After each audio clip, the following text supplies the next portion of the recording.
Okay. What we're going to do this morning is something you'll do every workshop. We call it a review, learn, improve session.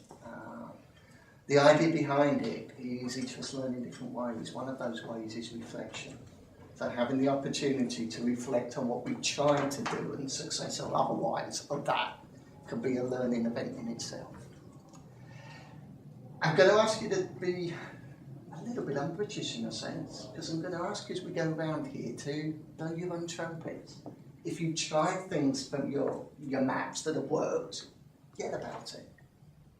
Explain why it's worked. Can I ask you to spend a couple of minutes each just reflecting and sharing what you did last time, or what you've done since the last workshop, what's worked, what hasn't worked, and the reason behind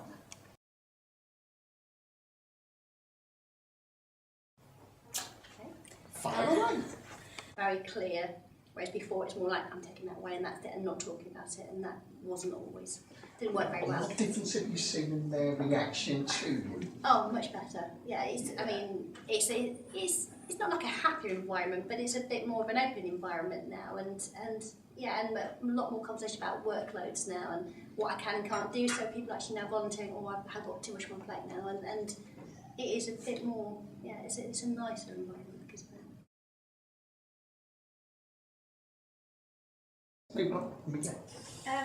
I had two main things that I wanted to start doing and focus on. One was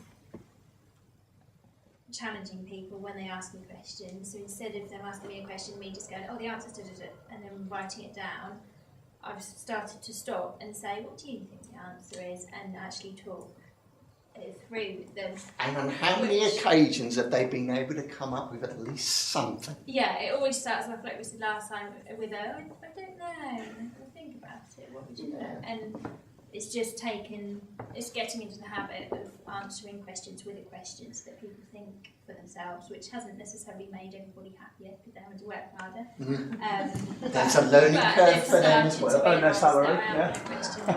Sometimes because you've been used to getting involved. Yeah.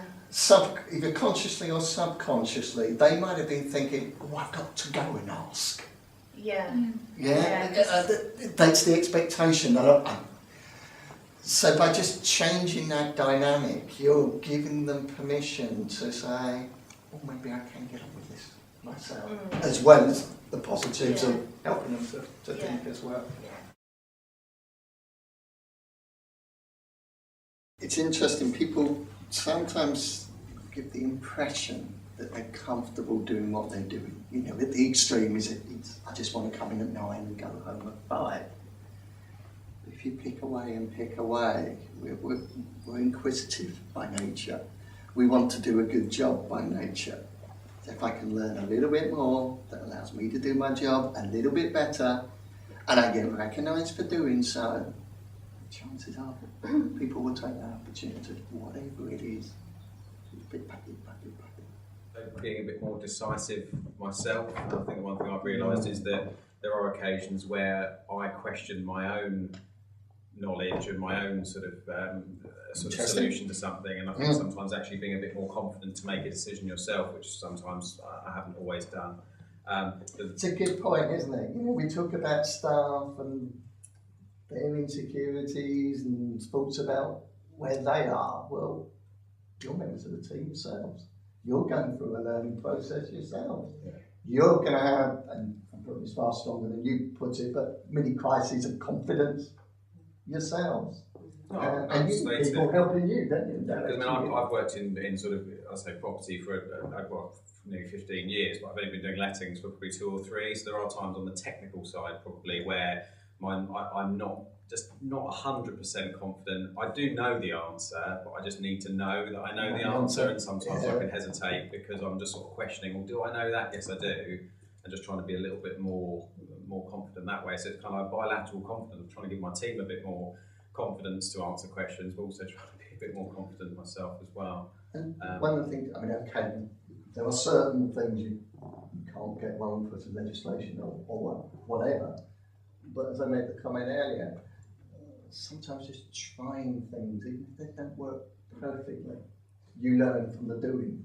And sometimes the worst thing is to not do anything at all, isn't it? And the one thing for me that came out of the capability matrix was I gave to them anonymously, asked them to do it on a 1 to 10, just the way that I've chosen to do it. Very pleased with how everything came back, apart from one area that came back consistently bad, which was delegation. And I think this is maybe something David might be able to relate to, which is the fact that I think I tend to hold on to too much.